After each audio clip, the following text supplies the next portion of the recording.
말씀 제목은 베드로의 오순절 설교입니다. 2장에도 나오고 3장에도 나오고 베드로에 관한 말씀이 이제 앞부분에 계속 나오고 이 사도행전 뒷부분에는 사도 바울에 관한 말씀이 많이 나온다고 그러죠.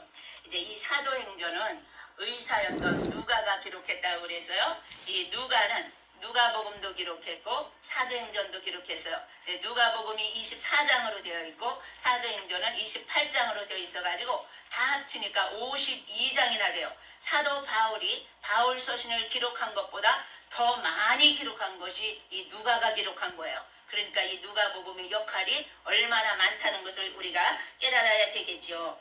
오늘 여기 예수를 하나님이 살리신지라 그래서요. 우리가 다 이 일의 증인이로다 그랬는데 우리가 이제 앞에서 예수님께서 승천하시기 전에 1장에서 봤죠. 예수님 승천에 1장, 2장은 성령님 오셨네. 이게 이제 2장이고요. 네, 예수님 승천한 것이 1장에 나오는데 예수님이 승천하시기 직전에 제자들에게 그 많은 무리들에게 하신 말씀이 있었죠. 그게 뭐예요?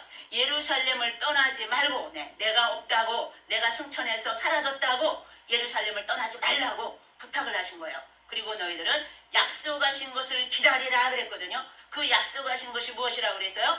성령이라고 그랬잖아요. 네, 성령을 기다리라고 주님이 부탁 말씀을 해 놓으시고 하늘로 승천을 하셨어요. 그것도 모든 사람들이 보는 가운데서 갈릴리 사람들이 다 보는 가운데서 쭉 하늘로 올라가셨거든요. 그러니까 이 예수님이 떠나고 나니까 제자들이 이제 기억나는 것은 뭐예요? 예수님의 말씀을 붙잡는 거죠. 지금도 우리들이 눈에 보이지 않아요. 우리 주님은. 그렇기 때문에 말씀을 죽자 살자 붙들어야 되는 거예요.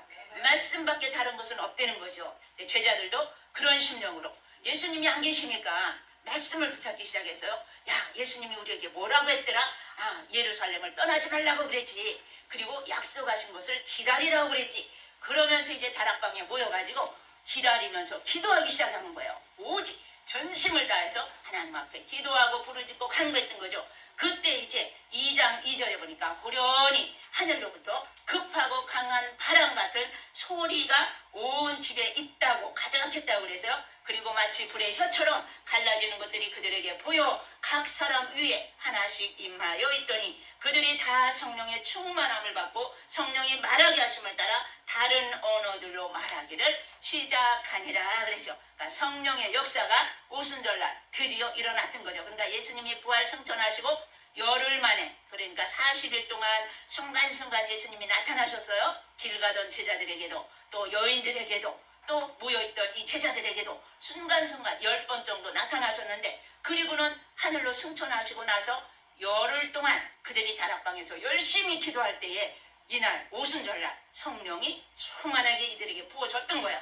눈에 보이면서 소리가 들리면서 바람소리같이 들리면서 이들에게 다 부어졌다고 말씀하십니다. 그래서 이제 제자들이 성령의 충만함을 받고 나니까 그때부터는 어떻게 됐어요? 완전히 딴 사람이 된 거예요. 그 겁 많던 베드로 또 여러 제자들 이제는 죽기 살기로 목숨을 내놓고 복음을 위해서 살겠노라고 변화되는 그러한 사람이 되었지요. 그래서 여기 16절 여기 2장 16절 보니까요. 이는 곧 선지자 요엘을 통하여 말씀하신 것이니 일러스되 하나님이 말씀하시기를 말세에 내가 내 영을 모든 육체에 부어주리니 너희 자녀들은 예언할 것이요 너희 젊은이들은 환상을 보고 너희 늙은이들은 꿈을 꾸리라. 그러면서 지금 베드로가 설교를 하는데 이 요엘서 구약의 요엘서를 예언의 말씀을 들어가면서 지금 요엘서가 예언한 것이 지금 이 자리에 임했노라고 오순절날 성령이 충만하게 임한 것이 이미 구약시대 때 요엘 선지자가 예언한 것이 이루어진 것이라고 그걸 지금 설교를 하는 거예요. 이 베드로가. 그러면서 하신 말씀 여기 22절 이제 오늘부터 여기까지는 이제 토요일까지 한 거고요. 22절 이스라엘 사람들아 이 말을 들으라. 너희도 아는 바와 같이 하나님께서 나사렛 예수로 큰 권능과 기사와 표적을 너희 가운데서 베푸사 너희 앞에서 그를 증언하셨느니라. 하나님께서 나사렛 예수를 통해서 수많은 이적과 기사를 일으켰다는 거예요. 그것 중에서도 가장 큰 이적이 뭐예요? 예수님 살아나신 것, 부활하신 사건, 그리고 하늘로 승천하신 사건. 이것을 하나님께서 이루시면서 너희들에게 다 증언한 것이라고 예수님이 죽었다가 살아나신 것, 이게 바로 구약의 오리라 오리라 말씀하신 메시아가 오셔서 죽음을 이기시고 살아나신 것이라고 지금 이 베드로가 설교하는 거예요. 그가 하나님께서 정하신 뜻과 미리 아신 대로 내준 바 되었거늘 너희가 법 없는 자들의 손을 빌려 못 박아 죽였으나 하나님께서 그를 사망의 고통에서 풀어 살리셨으니 이는 그가 사망에 매여 있을 수 없었습니다. 다윗이 그를 가리켜 이르되 내가 항상 내 앞에 계신 주를 배웠으며 나로 요동하지 않게 하기 위하여 그가 내 우편에 계시도다. 그러므로 내 마음이 기뻐하였고 내 혀도 즐거워하였으며 육체도 희망에 거하리니 이는 내 영혼을 음부해버리지 아니하시며 주의 거룩한 자로 썩음을 당하지 않게 하실 것임이로다. 네, 그러니까 지금 이 베드로가 여기 다윗이 그를 가리켜 이르되 그러면서 다윗이 또 예언한 말씀을 인용하면서 지금 설교를 하는 거예요. 내가 항상 내 앞에 계신 주를 배웠으며, 이거는 이제 다윗이 자기를 가리킨 말이 아니라 예수 그리스도 부활해서 승천하신 예수 그리스도에 관한 말씀을 이 다윗이 예언한 말씀이 되는 거예요. 그러면서 그러므로 내 마음이 기뻐하였고 내 혀도 즐거워하였으며 육체에도 희망에 거하리니 이는 내 영혼을 음부해버리지 아니하시며 주의 거룩한 자로 썩음을 당하지 않게 하실 것이미로다. 이게 누구예요? 예수 그리스도. 썩지 않을 뿐 부활하실 뿐 이것을 이미 다윗이 예언했노라고 그걸 지금 인용해서 하시는 말씀이에요. 그 다음 29절 형제들아 내가 조상 다윗에 대하여 담대히 말할 수 있노니 다윗이 죽어 장사되어 그 묘가 오늘까지 우리 중에 있도다. 그러니까 이 말은 뭐냐면은 다윗이 살아나신 것을 말씀한 것은 다윗 자신을 위한 말이 아니라는 거예요. 예수 그리스도에 관한 예언의 말씀이 되는 것을 가르쳐주기 위해서 다윗은 죽어서 다윗의 묘가 지금 저기에 있지 않느냐, 지금 그거를 말씀하는 거죠. 30절입니다. 그는 선지자라 하나님이 이미 맹세하사 그 자손 중에서 한 사람을 그 위에 앉게 하리라 하심을 알고 미리 본고로 그리스도의 부활을 말하되 그가 음부에 버림이 되지 않고 그의 육신이 썩음을 당하지 아니하시리라 하더니, 네, 그러니까 그는 선지자라, 이거는 다윗을 말하고 있어요. 다윗이 선지자인데 하나님이 이미 맹세하사 그 자손 중에서 다윗의 후손 중에서 메시아가 오실 것이라 그를 지금 말씀하는 것을 이처럼 말하고 있어요. 그러니까 마태복음 1장 1절 아브라함과 다윗의 자손 예수 그리스도의 계보라 그랬잖아요. 아브라함의 후손에서 예수가 오시고 다윗의 후손으로 예수 그리스도가 오신다고 말씀하신 그걸 지금 이미 다윗이 알았다는 거예요. 하나님이 깨우쳐 주셔서 그것을 알고 예언했다는 거예요. 그래서 여기 미리 본고로 그리스도의 부활을 말했다 그랬거든요. 그가 음부에 버림이 되지 않고 그의 육신이 썩음을 당하지 아니하시리라 하더니, 네, 다윗이 이렇게 말하더니 그 소리예요. 32절 이 예수를 하나님이 살리신지라. 네, 다윗을 통해서 예언하게 하시고 그 예언대로 예수 그리스도를 살아나게 하나님께서 살리셨다 그 말씀이죠. 우리가 다 이 일의 증인이로다. 네, 다 증인이다. 갈릴리 사람들이 보는 데서 예수님이 하늘로 올라가셨잖아요. 그러니까 우리가 다 여기 있는 사람이 다 증인이라고 이걸 지금 베드로가 담대하게 그 많은 유대인들 가운데서 외치는 거죠. 하나님이 오른손으로 예수를 높이심에 그가 약속하신 성령을 아버지께 받아서 너희가 보고 듣는 이것을 부어주셨느니라. 네, 이번에는 성령을 너희에게 오순절날 막 부어주셨느라고. 네, 하나님께서 예수 그리스도에게 허락하셔서 예수 그리스도께서 성령을 너희들에게 부어주셨느라고 이미 예수님이 약속하셨잖아요. 내가 떠나는 것이 너희들에게 더 유익하다 제자들에게 말씀하셨잖아요. 그건 바로 성령을 주시기 위해서. 예수님은 공간과 시공간을 이 몸을 가지셨기 때문에 초월하실 수가 없어요. 그런데 예수님이 떠나고 나면 성령은 시공간을 초월할 수 있거든요. 여기도 계시고 한국에도 계시고 아프리카에도 계시고 어느 곳에나 계실 수 있기 때문에 내가 떠나는 것이 너희에게 유익하니라 말씀하셨어요. 그 성령을 지금 이처럼 말씀하시는 거죠. 그래서 그가 약속하신 성령을 아버지께 받아서 너희가 보고 듣는 이것을 부어 주셨느니라 그랬어요. 34절 다윗은 하늘에 올라가지 못하였으나 친히 말하여 이르되 주께서 내 주에게 말씀하시기를. 네, 여기 지금 다윗이 한 말을 또 인용하는 거예요. 지금 시편 110편에 있는 말씀인데요. 주께서 여기 앞에 주는 하나님을 말하고요. 내 주에게 말씀하시기를, 이거는 예수 그리스도를 말하고 있어요. 네, 성경에는 하나님도 주님이라고 그러고 예수님도 주님이라고 불러요. 그래서 우리 하나님께서 예수 그리스도에게 말씀하시기를, 내가 네 원수로 네 발등상이 되게 하기까지 너는 내 우편에 앉아 있으라 하셨도다니. 하나님의 보좌 우편에 예수님께서 부활 승천하셔서 거기 앉아 계시라고 그렇게 말씀하셨다는 거예요. 36절, 그런즉 이스라엘 온 집은 확실히 알지니 너희가 십자가에 못 박은 이 예수를 하나님이 주와 그리스도가 되게 하셨느니라 하니라. 네, 여기 36절 중요합니다. 이스라엘 온 집은, 이스라엘 온 집, 네, 여러 곳곳에 흩어져 있는 디아스포라들까지 온 이스라엘 백성들은 확실히 알지니, 네, 반드시 알아야 된다는 거예요. 이것만은 너희가 십자가에 못 박은 이 예수를, 네, 누가 십자가에 못 박았다고요? 너희가 십자가에 못 박았다는 거예요. 이스라엘 백성들이 십자가에 못 박았다는 거예요. 로마 병정이 못 박은 게 아니라는 거예요. 이 말은 다시 말하면 오늘 우리가 예수 그리스도를 십자가에 못 박았다는 거예요. 나의 죄 때문에 예수님께서 십자가를 지셔야만 됐다는 거예요. 다른 사람 말할 것이 없어요. 저 사람 비판할 것이 없어요. 예수님을 십자가에 못 박게 한 것은 그게 바로 내 죄 때문에, 예수님이 십자가에 못 박혔기 때문에 우리는 다른 사람을 신경 쓸 시간이 없는 거예요. 내가 회개하기에 바쁘고 내 자신을 먼저 돌아봐야 된다는 거죠. 그래서 주님은 지금 너희가 확실히 알지니 너희가 십자가에 못 박은 이 예수를 하나님이 주와 그리스도가 되게 하셨느니라. 그러니까 도토리 기적이라고 그러죠. 우리는 하나님 보시기에는 다 똑같은 죄인이에요.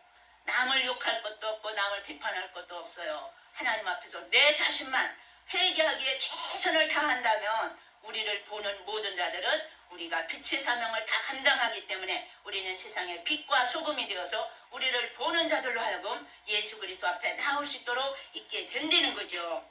37절입니다. 그들이 이 말을 듣고 마음에 찔려 베드로와 다른 사도들에게 물어 이르되, 형제들아 우리가 어찌할꼬 하거늘. 네, 이 하나님 이 베드로의 설교의 말씀을 듣고 지금 들은 자들이 마음에 찔렸다고 그랬어요. 그리고는 베드로와 사도들 앞에 나와서 형제들아 우리가 어찌할꼬, 회개가 터져 나오는 거예요. 속에서부터 탄식이 흘러나오는 거예요. 왜요? 우리가 주님을 십자가에 못 박았다는 것을 깨닫는 순간, 와, 우리가 그것을 모르고 있었구나.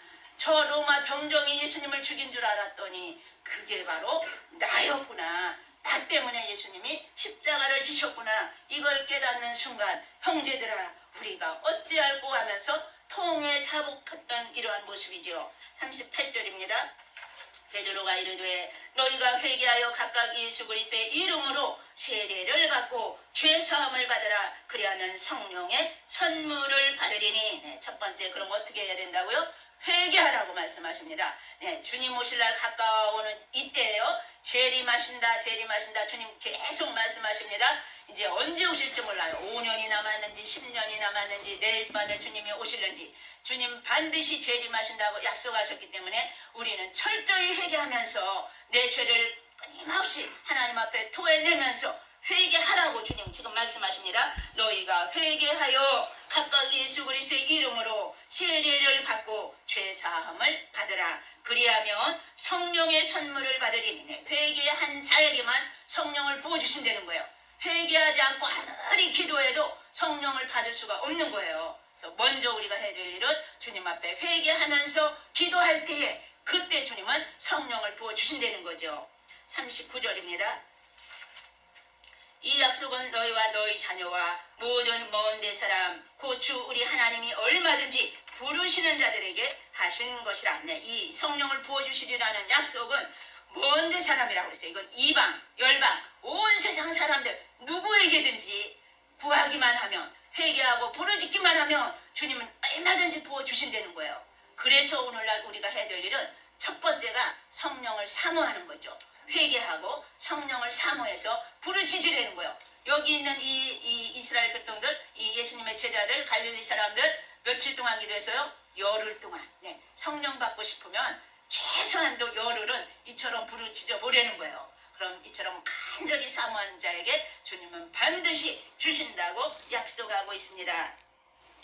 또 여러 말로 확증하며 권하여 이르되 너희가 이 패역한 세대에서 구원을 받으라 하니 그 말을 받은 사람들은 세례를 받음에 이날의 신도의 수가 3천이나 더하더라. 네, 보세요. 얼마나 많은 심령들이 이처럼 회개하고 세례를 받고 주님 앞에 돌아왔는지 3천명이나 되었다고 그랬어요. 42절 그들이 사도의 가르침을 받아 서로 교제하고 떡을 떼며 오로지 기도하기를 힘쓰더라. 그래서 네, 이들이 사도의 가르침을 받았다 그랬거든요. 첫 번째로 가르침을 받는다는 거예요. 말씀을 받는다는 거예요.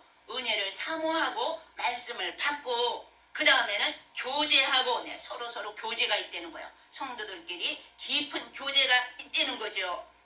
그 다음에는 떡을 떼며 그랬어요. 오로지 기도하기를 힘쓰니라. 네, 떡을 떼는 거. 네, 친교가 필요하다는 거예요. 이 가운데서 성령의 함께하심 가운데에. 그래서 첫째는 교제. 네, 코이노이니아라고 그러죠. 코이노니아. 희생적 사랑으로 봉사하는 이러한 교제가 있어야 되고요. 두 번째로는 떡을 뗀다. 네, 성찬과 애찬을 동시에 말하고 있어요. 성찬식 하는 거 있죠. 그것도 말하지만 곳곳에서 우리가 모여서 서로 애찬을 나누는 것, 이 교제하는 것, 떡을 떼는 것, 이게 이제 다 같은 말씀이에요. 이처럼 회개하고 세례받고 성령 충만을 받은 후에는 이러한 생활이 있어야 된다는 거예요. 그리고는 이처럼 가르침을 받고 서로 교제하고 떡을 떼며 기도에 힘을 다한다고 말씀하고 있습니다. 성도들이 이건 계속 해야 될 일이에요. 끊임없이 기도해야 될 일이에요. 그래서 우리가 데살로니가에도 있는 말씀처럼 항상 기뻐하라, 쉬지 말고 기도하라 그래서요. 범사에 감사하라. 이처럼 끊임없이 기도 생활을 하는 것이 성도들이 살아있다는 증거가 되거든요. 이 기도는 숨 쉬는 것과 같다고 그래서요. 기도를 멈추는 순간 우리의 신앙은 죽은 신앙이 되는 거예요. 그래서 기도하는 자, 네, 살아있는 신앙은 기도하는 자라고 말씀하고 있습니다. 그 다음 43절입니다. 사람마다 두려워하는데 네, 여기 두려워한다. 그래서 이건 하나님을 경외하는 마음으로 지금 두려워하는 것을 말하고 있어요. 사도들로 말미암아 기사와 표적이 많이 나타나니 네, 이 사도들도 예수님처럼 수많은 기사와 이적이 나타냈던 거예요. 44절 믿는 사람이 다 함께 있어 모든 물건을 서로 통용하고 네, 여기서 다 함께 있어 그래서요. 모이기를 힘썼다는 거예요. 그만큼 그저 틈날 때마다 모여서 기도하고 친교하고 그저 말씀을 배우고 이러기를 최선을 다했다는 거죠. 그래서 다 함께 있어 모든 물건을 서로 통용하고 자발적으로 자기 것을 다 내어놨다는 거예요. 성도들 앞에. 왜요? 궁핍한 자들을 도와주라고 자기 것을 갖다 내놓으면서 서로 필요를 채워줬다는 거죠. 또 재산과 소유를 팔아 각 사람의 필요를 따라 나눠주면 네, 이게 성령 받은 증거라는 거예요. 성령을 받으면 가만히 있을 수가 없는 거죠. 그저 사랑해서 남을 돕고 싶어가지고 그냥 자기 있는 것이 저절로 나오는 거예요. 재산과 소유를 팔아 각 사람의 필요를 따라 나눠주면 네, 지난번에 제가 잠깐 간증 하나 할게요.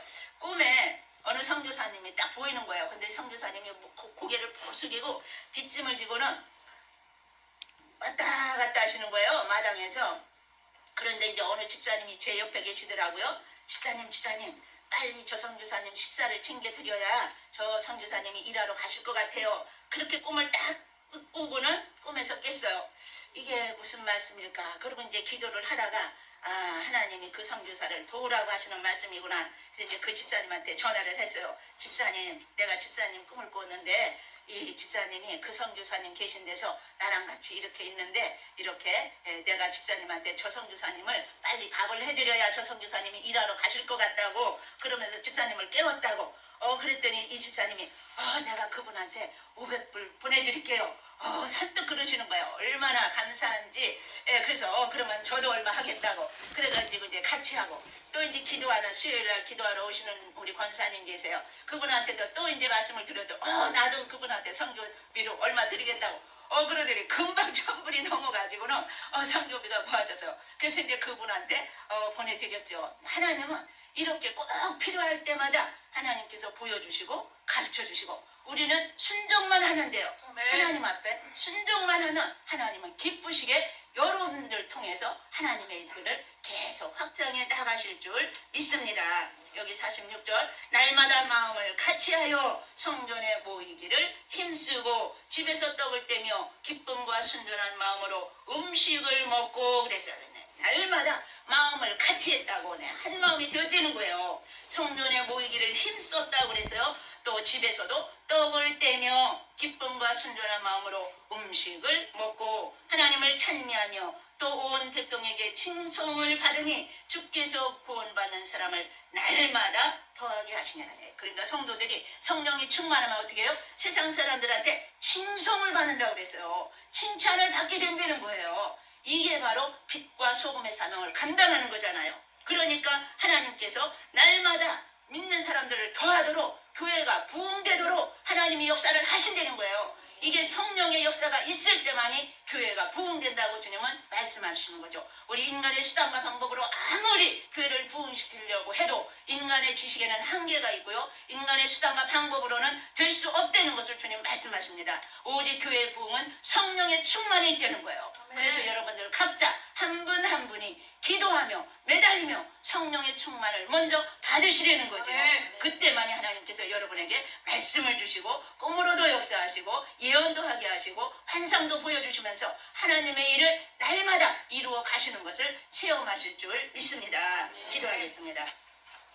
할렐루야. 살아계신 주님 감사합니다. 오늘까지 죄악 가운데 살았다면 다시금 주님의 성령의 충만함을 받음으로 이 제자들이 변화된 것처럼 저희들도 변화시켜 주시어서 할 일 많은 이 땅에서 주님의 귀한 사역을 감당해낼 수 있는 주의 일꾼들이 다 될 수 있도록 아버지 도우시기를 간절히 원합니다. 우리의 연약함을 아시는 주님, 우리의 힘으로는 아무것도 행할 길이 없습니다. 오직 성령의 능력으로 저희들에게 부어주시어서 이 어두운 세대를 넉넉히 이겨나가게 하시고 하나님 기뻐하시는 귀한 사역에 많은 열매가 맺어질 수 있도록 저희들을 통하여서 역사하여 주시옵소서. 예수님의 이름으로 감사하며 기도하옵나이다.